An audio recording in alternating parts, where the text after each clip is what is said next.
Olá, eu sou Delange Ribeiro, eu sou apresentadora do Delange Cast. Bem-vindo a mais um podcast. Antes da gente iniciar esse podcast, eu quero pedir para você se inscreva no nosso canal, aperte o sininho para que você possa receber as nossas notificações em tempo real. Compartilhe esse podcast, comente, porque cada vez mais você está recebendo informações muito boas. E hoje o nosso podcast é com uma pessoa muito querida, muito especial, que é a Viviane Agostini. E a Viviane, ela tem um currículo tão extenso, né? Várias formações, que eu vou até ler aqui um pouquinho para vocês, que eu fiz uma colinha, né, Viviane, de tanta coisa que ela tem. Então, a Viviane, ela é mestre em Arquitetura e Urbanismo e Design pelo Centro Universitário Belas Artes de São Paulo. Ela é bacharel em Economia pela PUC de São Paulo, economista com sólida vivência em finanças corporativas, inovação e sustentabilidade. Imagine o currículo Lattes dela é tão grande que eu não consegui nem imprimir, né, Viviane? Imagina. Bem-vinda, Viviane, querida. Obrigada, Queria te Delange. agradecer por você receber esse convite, né? E ter dedicado o seu tempo de vir aqui. Imagina, é um prazer. Quem conhece, eu conheço a Delange há pelo menos 30 anos, então é muito orgulho que eu tenho de vê-la com um podcast, com assuntos tão interessantes e toda a tua vivência profissional e trajetória, né, Dê? Então, fico muito honrada e muito feliz com o teu convite. Prazer é meu estar aqui com você. Eu que agradeço, né? Agora, você com todos esses temas aí, né, Viviane? Viviane, antes da gente começar o nosso tema, eu gostaria que você se apresentasse, que você falasse um pouco de você, né? Eu sei que você tem formação, né, pela PUC, Economia, né? Você terminou seu mestrado, né? Conta um pouco da sua trajetória, a tua história de vida, né? Viviane Pessoa.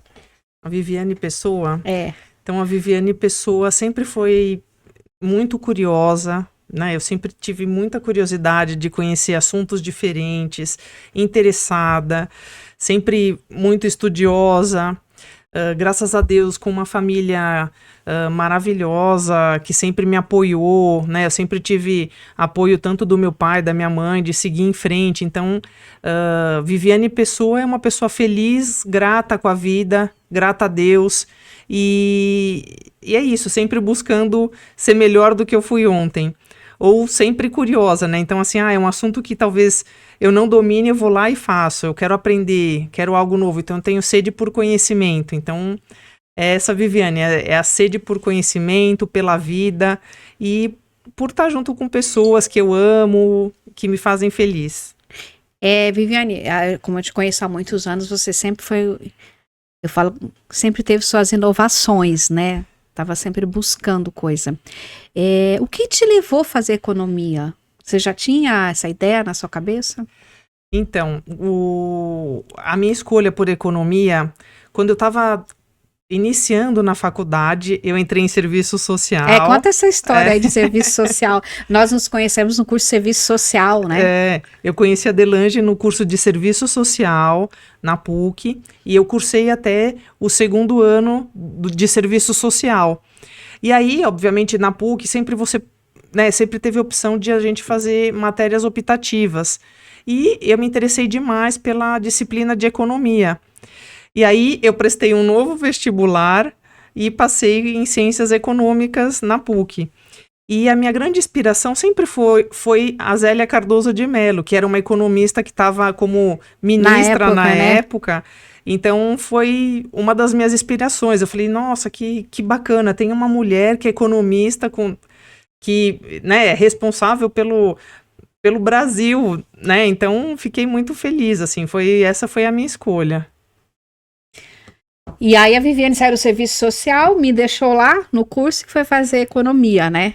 Exato. Se formou com excelência, né? Uma grande profissional, uma grande economista. Você trabalhou em vários lugares, né? Sim.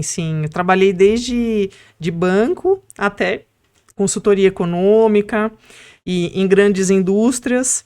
E economia, ela tem a ver com as relações entre as pessoas, né? São relações humanas, né? Todo mundo acha que economia é uma ciência exata, tem a sua parte de ciência exata, né? Que a gente entra na parte de finanças, mas o que move a economia, o que move o PIB, a economia de um país é a relação de troca entre as pessoas, né? A relação econômica entre as pessoas. Então, é isso que me motivou, assim, dentro da economia.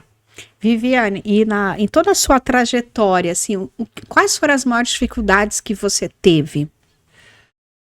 A gente sempre tem dificuldade, né? Eu acho que a gente na vida tem muito mais não do que sim, né? Então,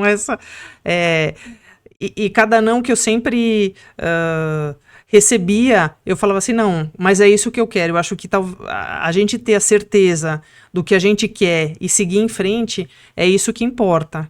Né? Então, assim, muitos nãos, né, em vários lugares, desde entrevista de emprego, ou às vezes um cargo que você está almejando. Então, essa trajetória é muito não, mas se você for perseverante, perseverar, você consegue o sucesso, né? Você consegue realmente tá no lugar que você quer, fazendo o que você quer, mas precisa de bastante esforço também, né? Então, você sempre teve seus objetivos claros na vida, o que você quis? Sim, sim, sim. E graças a Deus também, eu acho que tudo tem o seu propósito maior, né? Então, às vezes, quando você levava um não, às vezes eu ia para um outro caminho que eu falava assim, nossa, que bacana, esse caminho tá melhor do que eu estava trilhando anteriormente. Então, é isso, né? Deus ajuda, né? a gente trilhar esse caminho, né? A gente só tem que pegar as oportunidades, né? Que a gente fala oração. Ora, mas vai para ação, né? Exato. Eu acho que não ficar esperando cair do céu, né? Exato. Deus abre as portas, a gente tem que caminhar em atrás. Exato. E você teve alguma dificuldade nos seus cargos, né? Eu sei que você também morou fora do país, que você trabalhou para uma grande empresa. Por ser mulher, alguma coisa assim, porque você é uma pessoa, né, que toda a sua história com essa superação, de resiliência, né, aonde você chegou, né, qual foi o caminho, tudo isso que você percorreu? Então, sempre um ambiente de economia, né, de tesouraria dentro de grandes empresas, a maioria sempre eu trabalhei com muitos homens, né, eu era talvez a única mulher que estava naquele ambiente, naquela atmosfera mais masculina.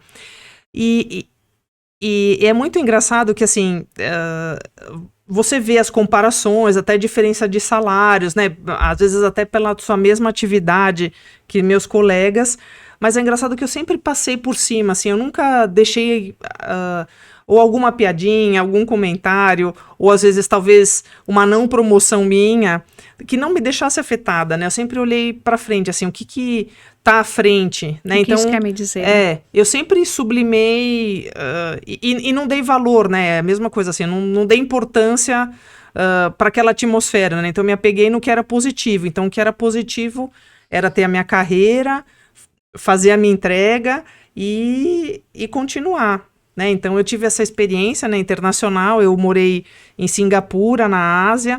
Então, em Singapura, se aqui a gente acha que o ambiente tem preconceito com a mulher, na Ásia é muito mais. Na Ásia, né? Na Ásia é muito mais. Só que eu estava lá, a única líder mulher, né, diante de todos os líderes asiáticos, mas eu sempre segui em frente, né? A gente sentia no dia a dia ali as dificuldades e principalmente de você estar lidando né, nessa atmosfera super competitiva, e a Ásia é muito competitiva, essa questão, né, masculina, de gênero, só que eu sabe, assim, é meio que assim, tô sentindo essa dificuldade, mas eu quero ir além, né, eu quero ir além. Então, eu acho assim, a vida para ninguém é fácil, né? A vida de ninguém é fácil. Você tem tudo de mão beijada. Eu acho que a única coisa que é fácil é a gente comer e ganhar peso, porque o resto é verdade.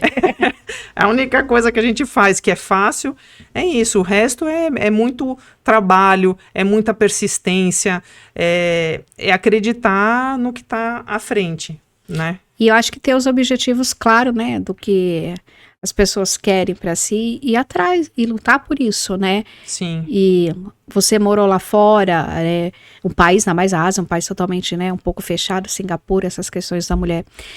Você teve medo, foi tranquilo, alguma coisa assim? Porque eu tenho amigas que falam assim, às vezes eu viajo, né, para fora, eu falo assim, você vai para fora sozinha, você se vira, você tem medo, né?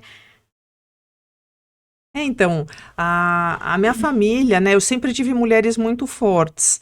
Então, a minha avó sempre foi meu exemplo, e minha mãe. Então, foram mulheres independentes, sempre foram muito realizadas no que queria fazer, né? Nunca ligaram para rotulagem, isso mulher não deve fazer, ou você não deve seguir adiante. Então, eu sempre tive esse exemplo dentro de casa, né? Então, assim, meu pai é que hoje a gente tá vendo que o homem ajudar em casa é mais do que obrigação, mas quando eu era pequena, meu pai sempre ajudou dentro de casa, a minha mãe, né, fazer as atividades domésticas, sempre dividiu as atividades, então eu cresci nessa atmosfera onde mulheres tinham seu protagonismo e elas me serviram de exemplo, né, então a minha mãe, por exemplo, quando né, tinha uns 20 e poucos anos, isso há muitos anos atrás, ela foi viajar para a Itália sozinha, ela ficou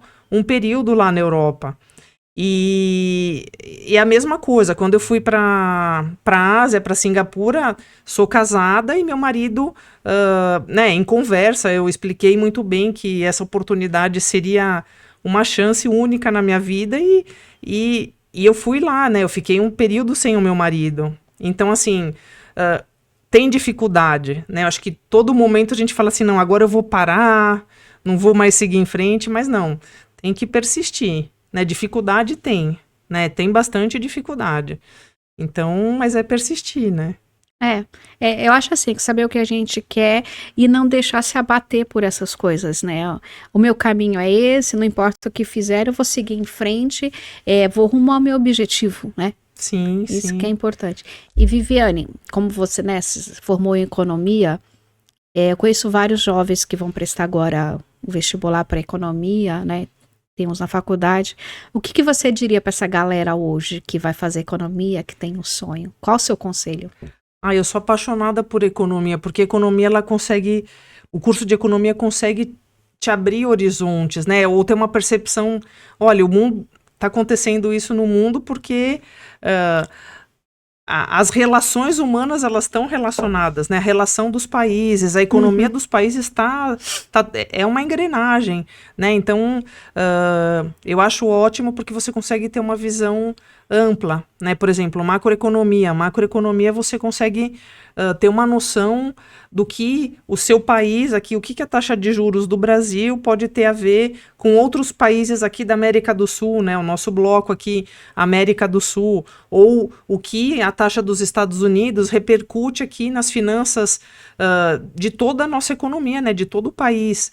Então, eu recomendo demais, amo ser economista. Todo o conhecimento, né, ele acaba sendo muito amplo, né? Quando a gente fala graduação, ele acaba é muito amplo e aí você tem que escolher que caminho você vai seguir dentro da economia, né? Tem várias áreas, exato. É verdade. E o que te levou a fazer um mestrado em uma área diferente, né? Exato. Então, eu sempre quis fazer um mestrado e eu sempre estudei bastante, né? Na minha época, assim que eu me formei, eu prestei ANPEC, que é o curso que elege economista para fazer um mestrado em economia. Eu passei no mestrado, mas eu não consegui porque eu não podia deixar de trabalhar. Então, o mestrado em economia eu tinha que abdicar do meu trabalho, só que eu sempre tive que trabalhar para me sustentar. Eu consegui realizar esse sonho recentemente, né? Eu tenho o título de mestre, foi em 2022, e foi isso, assim, eu consegui só agora, né, com uma carreira um pouco mais estabelecida, eu quis seguir e realizar esse sonho. E por que foi para arquitetura e urbanismo? Porque em toda a minha trajetória profissional, eu sempre trabalhei em finanças, mas eu sempre trabalhei em finanças financiando a inovação dentro de grandes indústrias e grandes empresas.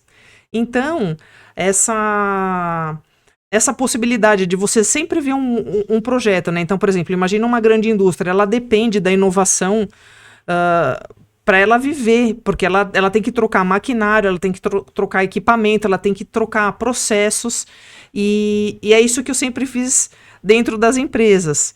O mais gostoso foi que, assim, eu sempre busquei estar em projetos em áreas diferentes. Então, esses projetos, né, de inovação, que você tem que buscar recursos em agências de fomento, então BNDES, FINEP, bancos regionais, né, BNB, Banco do Brasil, né, a gente sempre tem que defender recursos baratos, né, linhas atrativas, financiando essa inovação. Então, é isso, assim, sempre trabalhei com isso. E você é uma pessoa que lê, né? Porque a gente sabe que o brasileiro lê muito pouco, né? O que você lê? Eu sei que você é uma pessoa muito positiva, tem uma mente positiva, tudo. Você pode falar um pouco? Então, agora a minha leitura, né? Eu acho que a gente está tão digital, eu tô lendo muito menos do que eu gostaria de ler. Uhum. Né? Então, que nem no mestrado, eu acabei lendo muitos artigos voltados ao meu tema. Eu acabei nem falando sobre o meu tema. Então, meu tema de dissertação do mestrado foi sobre o Sistema Regional de Inovação na cidade de São Paulo. Então, eu fiz o mapeamento do Sistema Regional de Inovação na cidade de São Paulo, e porque eu sempre tive relacionada a esse ambiente, né, essa atmosfera de como os atores da inovação estão relacionados. Então, como os atores institucionais, governamentais, empresariais, os hubs de inovação estão relacionados. A pesquisa, a academia. Então, esse foi meu tema, né? Você perguntou e eu não respondi. Mas a questão da leitura, né? Então, a ciência, por exemplo, a ciência ela faz a gente ter essa busca de artigos, de cientistas que pesquisaram sobre aquele assunto. Então, hoje eu leio bastante assunto técnico, né? Porque eu trabalho nessa área um pouco mais técnica, né? Estou em projeto relacionado a hidrogênio verde. Então, você tem que ler muito material científico, né? Pesquisas científicas para demonstrar aquela linha de pesquisa que você está. Que legal o hidrogênio verde, né? Tá todo mundo falando sobre isso. E a Alemanha é um dos grandes, né? Hidrogênio verde. E Viviane, assim, toda a sua trajetória, assim, qual a tua relação com Deus, né? Com Deus na tua vida, né? Eu acho que é tudo, né? É uma gratidão que eu tenho, né? Uma gratidão a Deus imensa, grata pelo dia de hoje, né? Pelo que eu sou, pela família que me cerca, né? Pelos amigos que estão junto comigo. Então, eu sou muito grata a Deus dessa maneira mais grandiosa e próspera, né? Porque Deus é prosperidade, né? Prosperidade no seu amor, na sua positividade, na sua força. Deus é tudo, né? Sim, sim. Então, Viviane, agora a gente vai entrar no nosso tema. E eu queria que você explicasse para as pessoas, né, brevemente, assim, que não está muito familiarizados com esse tema. O que é? Todo mundo fala sobre isso, mas a maioria não sabe. O que é ESG? Muito bem. Né? E por que é tão importante a ESG para as empresas hoje? Sim. Então, quando a gente fala ESG, né? Então, o E é de environmental, que é ambiental, S, que é o social, e o G é governance, de governança, né, corporativa. Então, são 3 palavrinhas, mas todo mundo acha que é hoje que está né, super atual esse tema e estão falando agora. Realmente, o que mais a gente vê é falar de ESG.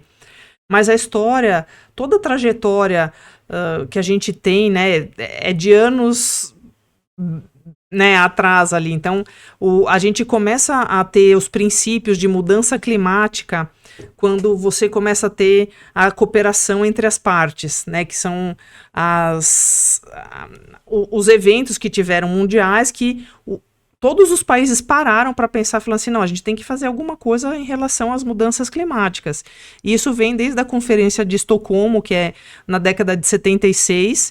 Então, foi uma das primeiras conferências que estava falando sobre o meio ambiente, essa preocupação sobre, né, dessa catástrofe que a gente está vendo e vivendo hoje. Então, desde 76 a gente ouve falar disso. Até no pós-Segunda Guerra Mundial, tem diversas pesquisas e diversos eventos que propiciaram esse encontro, né, para se falar sobre o meio ambiente, sobre o que essa atividade industrial tão intensiva, o que a gente está fazendo para o mundo. Então, o mundo parou já faz muito tempo para pensar nisso. E o ESG também ele tem outro antecedente. Na década mais ou menos de 90, a gente ouviu o cunho acadêmico, né, sobre o Triple Bottom Line, que o Triple Bottom Line ele falava o seguinte, é o PPP, esse Triple Bottom Line, então é people, pessoas, profit, que é lucro, e planet, que é planeta, né, o meio ambiente. Então, assim, desde a década de 90, né, o John Acton foi o acadêmico que cunhou esse termo, o Triple Bottom Line. E o Triple Bottom Line, ele foi o grande princípio e vetor para você pensar nesse tripé. Ou seja, não adianta nada você ter uma empresa lucrativa se você né, não está olhando para as pessoas e também não está tendo uma governança interna, né, seja nas suas finanças ou seja nos seus princípios éticos de transparência.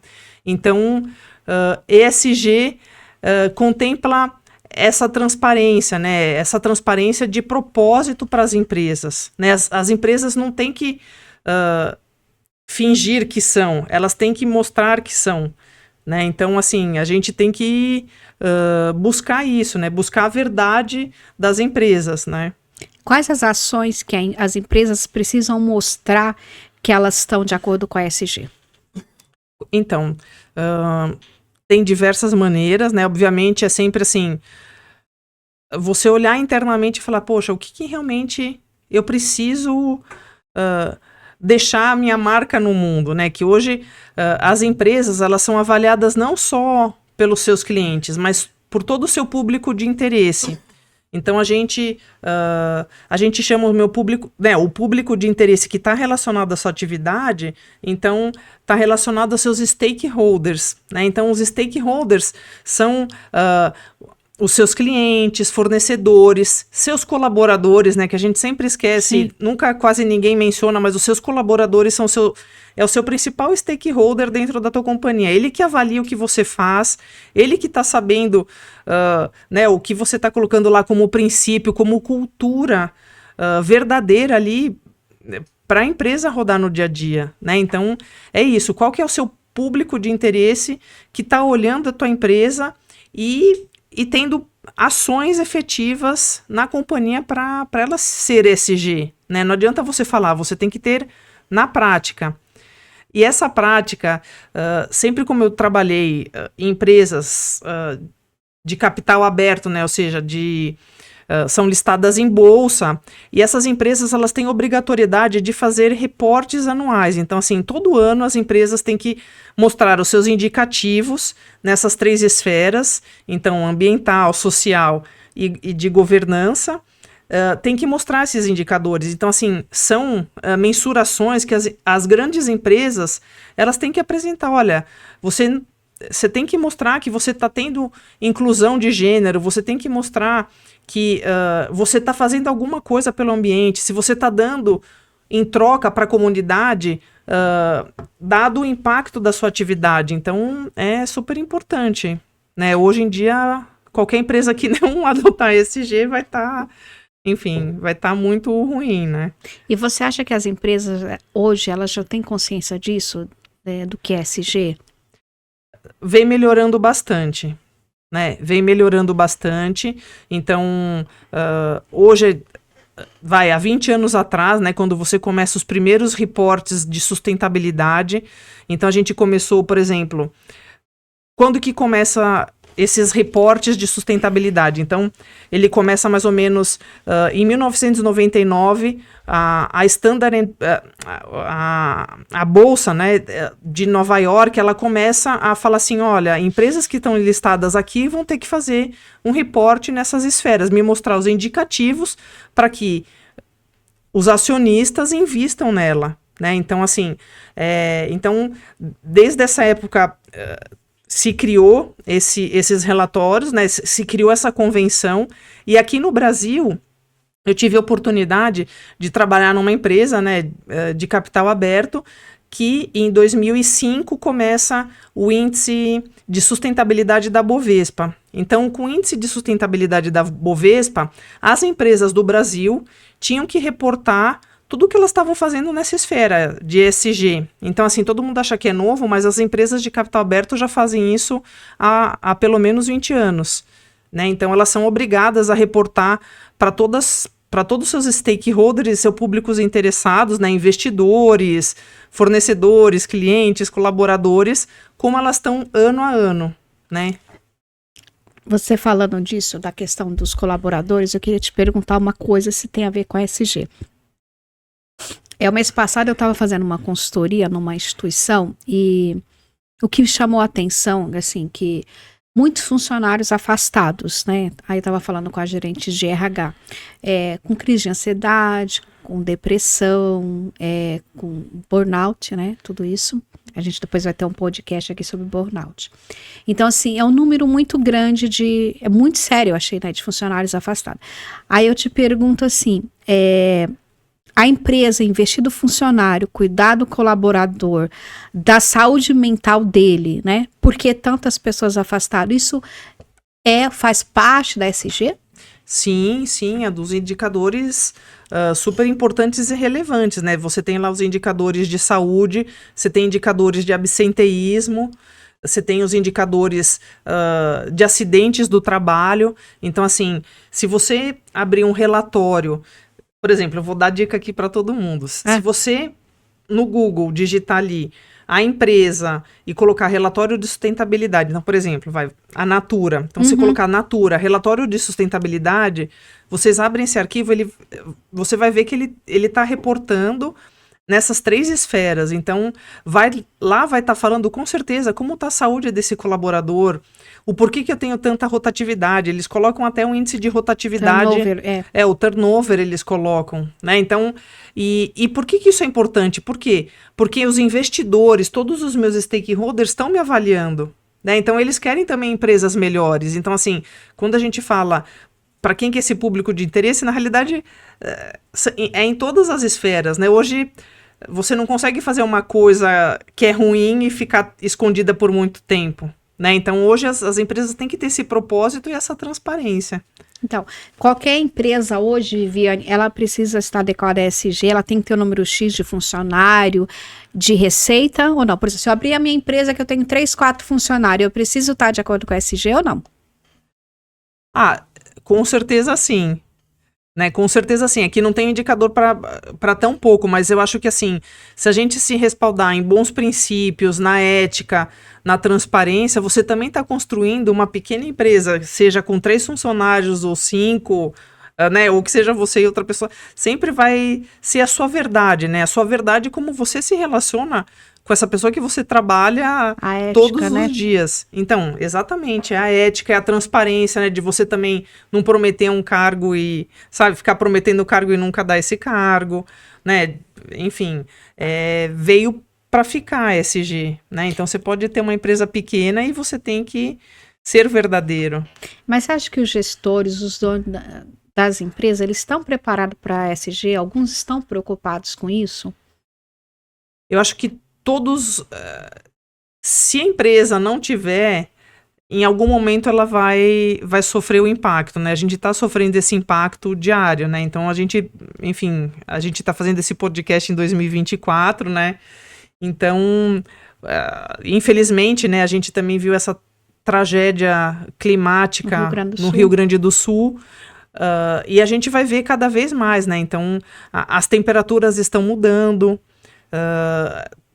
O que você tem em relação a essas catástrofes climáticas, né? Então, desde a temperatura, vendaval, o que isso impacta, que nem essa semana, até a notícia teve uma turbulência muito grande no avião. Singapore Airlines, né? Isso, teve uma turbulência muito grande na Singapore Airlines, e aí o que acontece? Morreu uma pessoa, só que essa turbulência, eles estão falando que está muito frequente na costa do Sudeste Asiático, por quê? Porque essa mudança climática, né? Então, é isso, assim, todo mundo está envolvido, né? Olha o ar que a gente respira, né? A gente mora aqui em São Paulo, olha o ar que a gente respira todos os dias. Tudo cinza. Só para a gente terminar essa questão dos colaboradores e para outra, por exemplo, tem empresas, assim, até já perguntei outra vez aqui, se isso tem a ver com a ESG. Por exemplo, tem uma sala de descompressão para os funcionários, você pode levar o seu pet para trabalhar, lá você pode sair um pouquinho, você pode jogar, entendeu? Desde que você cumpra a sua parte. Isso é ESG?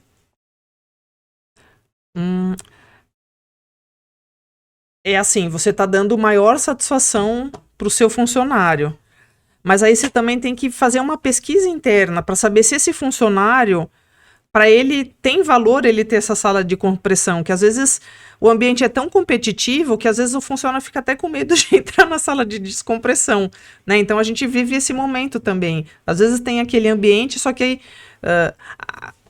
a cultura da empresa é tão tóxica que se alguém vê esse funcionário nessa sala de descompressão, vão falar, olha, ele tá folgado, ele, sabe, ele só quer ficar lá né, relaxando e é isso. Então, assim, o que move as empresas é a cultura que se tem interno, né? É a cultura que você vive, é a verdade, né? Então, não adianta nada você falar assim, olha, aqui a gente tem sala de descompressão, funcionário pode levar o pet, mas o que adianta você levar o pet ou essa sala de descompressão se esse funcionário trabalha mais de 14 horas por dia, né? Se ele sai da empresa, ele tem que trabalhar quando chega em casa. Então, assim, o que adiantou ele levar o pet e ter essa sala de descompressão, né? E uma coisa super importante, ESG é mensurável. Você tem que mensurar esses indicadores para você ver como você está evoluindo de ano para ano, né? Então, é mensurável. Então, você tem que medir. Não é só fazer pelo fazer, não. Meça e faça esse acompanhamento, que muitas vezes esses indicadores falam o que você precisa mudar, né? Para a sua empresa ser uma empresa melhor. E Viviane, quais são os maiores desafios hoje que as empresas enfrentam para adotar as práticas da ESG? Os maiores desafios? Sempre falando de cultura, né? A cultura organizacional é o que vai mover tudo dentro da empresa. Então, primeiro passo para essa mudança sempre está na gestão da liderança, ou seja, se o board da diretoria, né, os diretores, eles não têm essa liderança de puxar para eles, olha, o que a gente precisa fazer na companhia, o que eu preciso melhorar, o que eu preciso ver a verdade e sempre descer para os meus gerentes, coordenadores, né, funcionários ali no operacional, no tático, no estratégico, mas envolver todos, né? Esse desafio, ele está no desafio cultural mesmo, sabe? Como que você manter uma cultura, ela demanda constância, ela demanda tratativas, ela demanda desempenho de indicadores, né? Então, por exemplo, como que você consegue aumentar hoje nas companhias, né? Por exemplo, eu preciso, né, ter mais mulheres, chegar até 50% de mulheres na liderança. Mas como que você muda isso? Você muda quando você coloca metas para os líderes para fazer essa contratação de mulheres. Se ele, por exemplo, na avaliação dele de desempenho anual, né, que é feito, né, muitos RHs, recursos humanos, fazem essa avaliação de desempenho anual, o que ele trouxe como indicador de fato? Então não adianta nada que falar assim, eu só vou contratar mulheres, né, vou contratar até 50% de mulheres, mas chega lá ele acaba não contratando de fato, né? Então tudo tem que ser mensurável, né? Tem que ter medidas. E quais são as soluções, estratégias que você recomendaria para superar esses desafios? É que assim, não existe uma receita de bolo, cada empresa tem a sua verdade. Eu como consultora nessa sua área, cultura. a gente sempre começa na companhia realmente vendo e tendo uma reunião com os líderes, né? São os líderes que vão levar para frente essa cultura e mostrar para todos que é verdadeira, né? Não adianta nada, às vezes, você, por exemplo, querer fazer para o funcionário lá a semana de saúde e segurança, né? Que sempre tem. Então, só que você tem que ter aquilo lá como verdade, como prática no dia a dia. Não adianta você fazer um teatro. Sim, muitas empresas fazem isso. Então, exatamente. Então, você tem que levar essa cultura no dia a dia, de você ter rodas de conversa, de você estar próximo desse funcionário, de explicar para ele a importância de um EPI correto, né, que ele está usando ali na linha de fábrica, de mostrar esse valor, né? Então, são os grandes gestores que acabam levando, só que tem que ser constante, né? Não são encontros ou não é uma reunião ali por ano que vai fazer grandes mudanças, né? Não vai. É a cultura. E uma coisa que eu ia falar, então a gente, dentro desse mapeamento, a gente faz um mapeamento da matriz de materialidade. Então, eu começo a consultoria, né?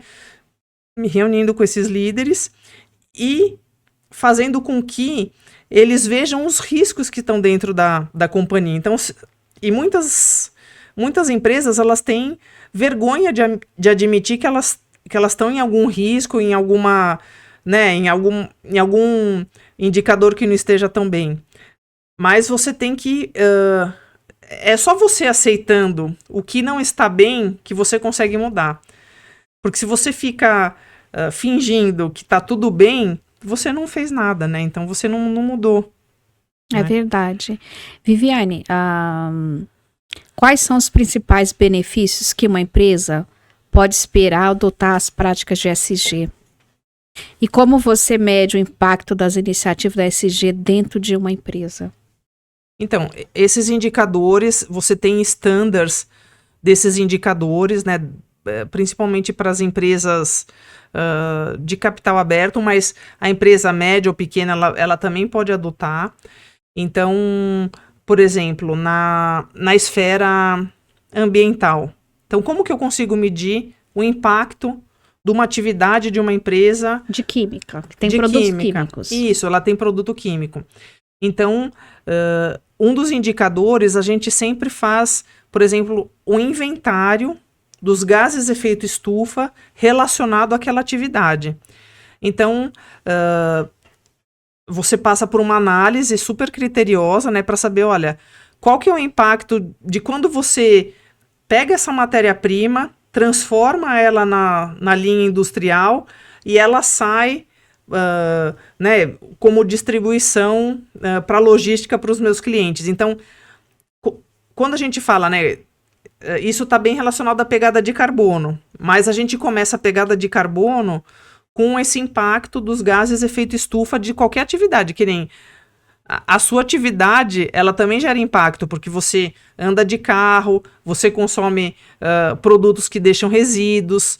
Então, assim, se a gente for fazer um cálculo da pegada de carbono de toda a nossa atividade, todos emitem gases, né? Só que você tem que medir, né? Então, um dos indicadores foi esse exemplo, indicadores ambientais. Aí já na questão por exemplo, de governança. Né? Então, governança, como que eu lido com a minha ética e transparência em todos os meus stakeholders envolvidos? Então, você faz essa mensuração, né? Você tem políticas, qual que é a minha política com os meus fornecedores? Então, assim, uma política com fornecedor, jamais aceitar trabalho escravo, né? Mão de obra escrava. Então, esse é um indicador de transparência que tem que estar lá, né? Você tem que colocar como uma política de governança para não jamais aceitar esse tipo... Você nunca deveria fazer negócio com algum fornecedor que tem essa prática, né? Você falou isso, eu bem lembrei, a gente tem muitas empresas que contratam mão de obra terceirizada, né? E eu lembro que às vezes eu atendi um caso, por exemplo, a empresa pagava e a outra empresa não repassava para o funcionário, sabe? Essas práticas, né? Que são muito ruins. Trata mal a pessoa, assédio moral, né? Tudo isso. Exato. E é isso. Então, como que você faz uma avaliação de quem está fornecendo isso para você ou quem está prestando o serviço para você? Então, você também tem que ser um auditor de toda a sua cadeia, né? Todos estão relacionados. Então, é isso. Você tem que sempre acompanhar de perto. Não é fazer uma gestão de longe. Ah, eu acho que ele não faz isso. Não. Vai investigar quem é teu fornecedor, vai até o escritório dele, ou vai ver a atividade dele que ele está fazendo para você. Conversa, né? Por exemplo, você terceiriza a parte de logística. Conversa com os prestadores de serviço. Então, quem conversa com o caminhoneiro que faz essa tua entrega, essa logística da tua operação, né? Então, é isso. Você vai descobrir, né? Descobrir se essa empresa que está prestando serviço para você está em linha ou não com, né, com essas práticas de ética, de transparência, né? Uhum. É verdade. Agora vamos para o futuro, né? O futuro da SG, né? Como você vê o futuro da SG no ambiente corporativo global? Quais as tendências que você acredita que serão mais relevantes nos próximos anos?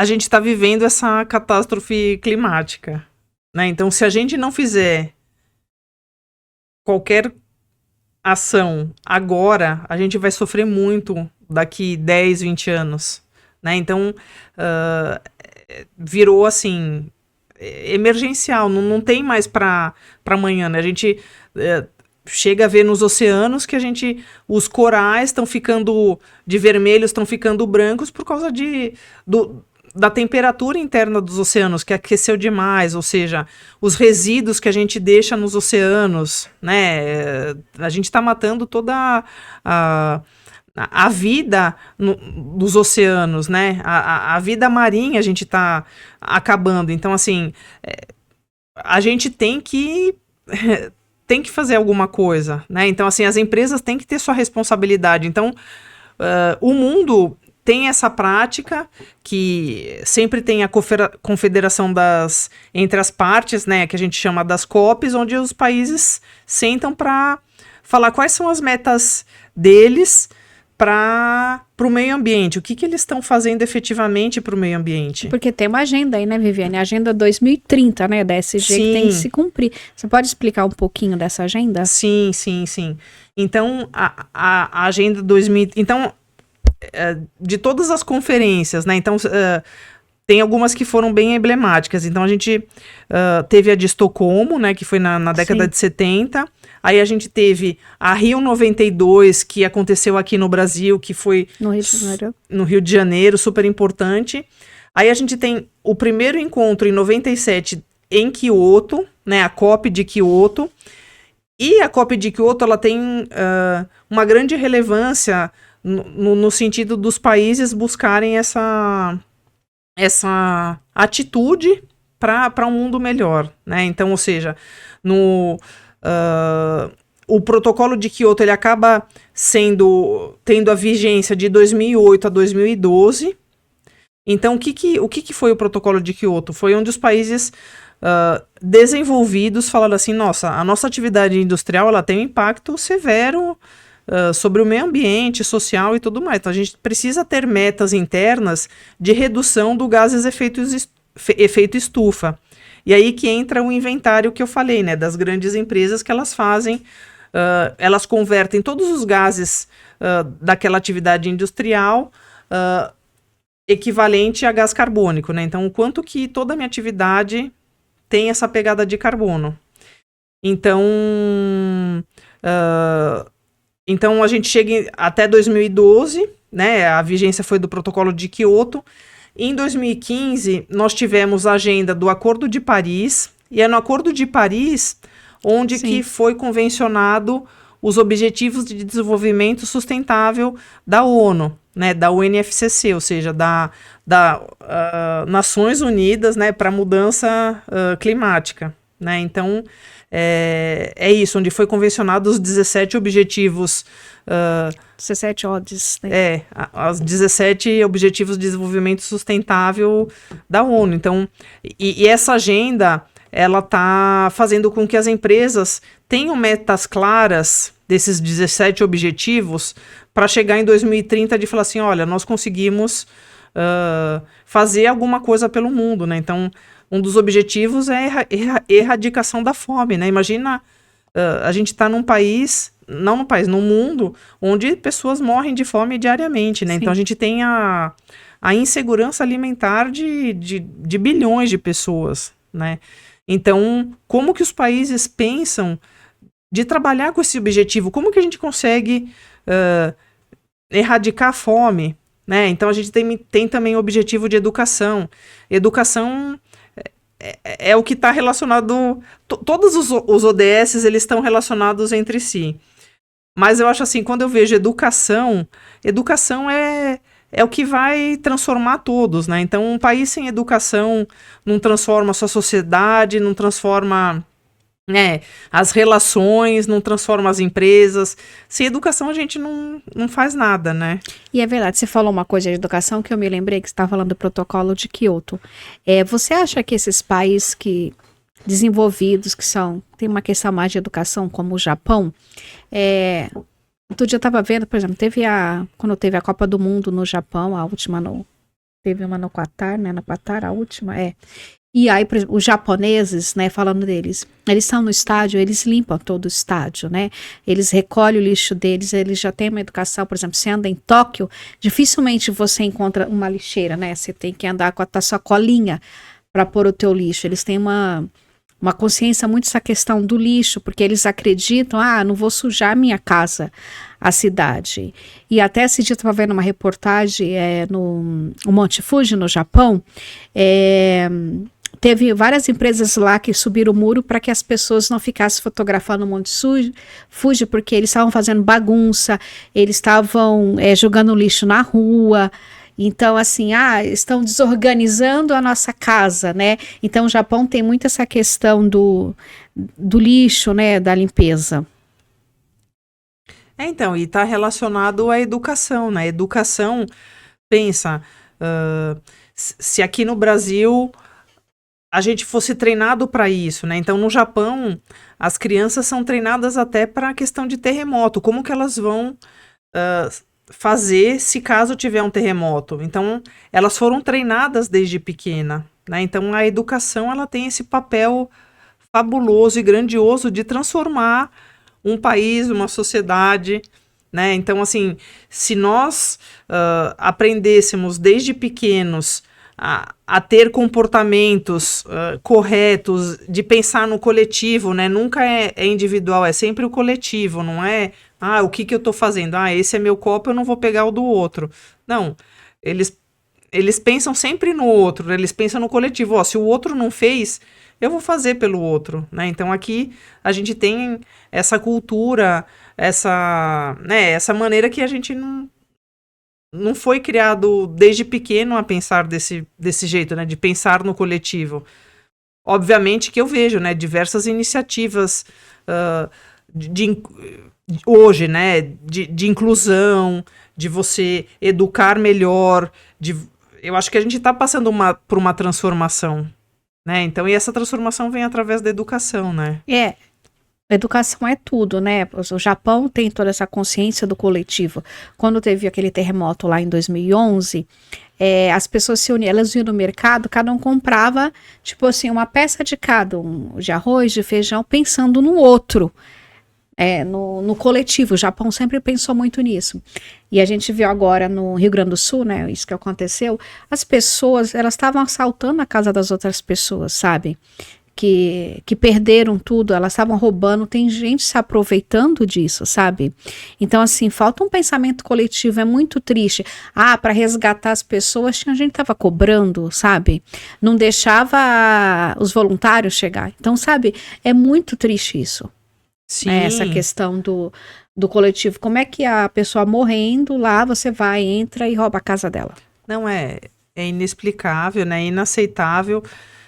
E, e é isso, é a cultura, é a educação, é isso que vai fazer a diferença no mundo, né? De como a gente quer esse mundo, né? Então, acho que esse é o desafio. O que nós estamos fazendo para também mudar, né? Seja no nosso dia a dia. Né? No começo da entrevista eu falei que eu sempre fui um pouco inconformada. E de verdade eu sempre fui inconformada. Então, assim, se eu vejo que uma coisa não está correta, eu sou a primeira a buscar alguma informação para aquilo lá seja diferente, né? Então, é isso. Viviane, quais são os conselhos práticos que você daria para as empresas que estão apenas começando a explorar SG? Primeira coisa, te contrata, né? Me contrata. Contrata a Viviane, Pode que é me contratar. consultora. Por exemplo, se você quer Exatamente. implantar SG na sua empresa, contrata a Viviane, que é capacitar todo mundo. Ó. Temos uma grande especialista na área aqui. Exato. O que ela pode fazer é pensar nesse coletivo, né? Que maneira que o impacto da atividade dela está relacionado a todos os públicos de interesse dela, né? Então, os clientes, fornecedores, colaboradores. Primeiro, ela tem que ser verdadeira. Você não tem que fazer uma coisa porque está na moda, né? Então, se a empresa for por esse caminho, eu vou fazer só porque está na moda, ela não vai estar sendo verdadeira e nem está fazendo uma coisa real, né? Então, ela tem que fazer ter atitudes verdadeiras, né? E que maneira a atividade dela vai ter impacto sobre tudo que ela fizer, né? Então, conhecer muito bem quem você está contratando, quem são seus prestadores de serviço. É um pouco isso, sabe? Que iniciativas você tem, por exemplo, de ter a destinação correta dos resíduos que você gera da tua atuação. Então, às vezes, assim, as pessoas falam assim, eu reciclo, né? Mas o reciclar tem tantas esferas ali que a gente tem sobre resíduo, que, por exemplo, eu coloco o potinho de Danone, né, que eu comi de iogurte lá, eu descarto, só que eu não lavo essa embalagem. Então não adianta nada, porque ela vai chegar numa cooperativa de recicladores e essa embalagem vai estar rejeitada, porque ela está com contaminação. Então, tem diversas camadas, né? E quais são as ferramentas que você recomendaria para ajudar as empresas a implementar essas práticas? As ferramentas... Ferramentas e recursos, né? Por exemplo, eu quero, sei lá, eu tenho minha empresa, tenho 100 funcionários, eu vou começar a minha SG amanhã. Que ferramentas você me recomenda, recursos, para iniciar? Sou leigo, não sei de nada. Contrata a Viviane. Pode me contratar, eu vou ficar bem feliz. Mas é o olhar verdadeiro, assim, né? Que não tem uma receita de bolo, né? Uhum. Então, assim, cada atividade, que nem uma indústria química é diferente de uma indústria automotiva, que é diferente de uma indústria de alimento, que é diferente de uma consultoria que nós trabalhamos com isso. Então, cada atividade tem os seus principais olhares para aquela atividade, né? Então, por exemplo, se eu vou contratar um fornecedor, em vez de usar plástico, eu posso usar papelão? Eu posso fazer essa substituição de plástico para papelão? Só nessa substituição, você teve um impacto muito grande, né, na destinação daquela embalagem, no que aquilo vai ser prolongado, né, por gerações e gerações, né? Então, assim, eu sei que todo mundo quer uma receita de bolo, mas é a mesma coisa, né? Ninguém consegue um milagre assim do dia para noite. Você tem que step by step, né? Passo a passo que você vai conseguindo, melhorar, né, o seu negócio, a sua atividade. Ah, verdade. Muito bom, que orgulho de você, né? Querida. Eu também. Deixa eu ouvir tudo eu de isso. você. E Viviane, a gente finalizando aqui, eu queria que você olhasse para aquela câmera, que você falasse o que você achou que faltou, o que você gostaria de dizer sobre esse tema. Como a gente falou muito sobre sustentabilidade, tem uma frase que me impacta bastante. É que agora eu nem me lembro o ano que foi feito, né? Foi até uma publicação, tá? Da ONU e tudo mais. Então, assim, vence quem pensa no outro, né? Wins who cares. Então, assim, vence quem se importa com o outro, né? Então, assim, esse é o que eu quero passar de mensagem. Então, assim, a gente só vai conseguir vencer enquanto humanidade, planeta e mundo melhor se a gente se importar com o outro. Então, essa frase, assim, me impacta sempre quando eu vejo, né? Então, e eu acho linda, né? Então, vence quem se importa, né? Então, assim, se você se importar, se você fizer no seu dia a dia... né, de você olhar para o teu próximo, você tá vendo, nós somos seres humanos, né? Então, se você tá na rua, se você tá vendo que uma pessoa realmente está com alguma necessidade, ou se às vezes ela precisa de uma ajuda muito pequena, nossa, você vai ser o primeiro a ajudar, né? Então, eu acho que você fazer o bem, ele tem um impacto não só sobre você, mas para todos que estão ao seu redor, né? Então, é isso. Foi um prazer estar aqui com você, Delange. Obrigada. Muito feliz. Deixa eu te fazer uma pergunta final. Viviane, se você tiver 5 minutos, com quem você gostaria de ter? Nossa, essa daí foi... Nossa, foi inédita a pergunta. 5 minutos. 5 minutos? Com quem você gostaria de ter? Personalidade. É uma pessoa. Sim. Com quem você quiser. Olha, como um líder de governo, eu penso no Barack Obama. Né? Então, assim, acho que 5 minutos com Barack Obama, eu ia ficar muito feliz, porque a admiração ele como líder, como postura, o que ele fez, né, no governo. Então, é isso, assim, eu já assisti diversos documentários sobre o Barack Obama, li livros também, né, até da esposa dele também. Então, assim, eu admiro demais o Barack Obama e eu gostaria de ter 5 minutos com ele. Ó, Barack Obama, Barack Obama, vamos mandar o podcast para ele. Manda alguma mensagem para ele em inglês aí pro Barack Obama para ele te ver. Sim. Que legal. Olha, Barack Obama, realmente eu também admiro ele, a esposa dele, eu li o livro dela, da Michelle, vi os documentários. É demais, é demais. E ele revolucionou tudo, né? Ele como postura, as ações, atitudes, ele como acadêmico, ele como orador, né? Os discursos do Barack Obama...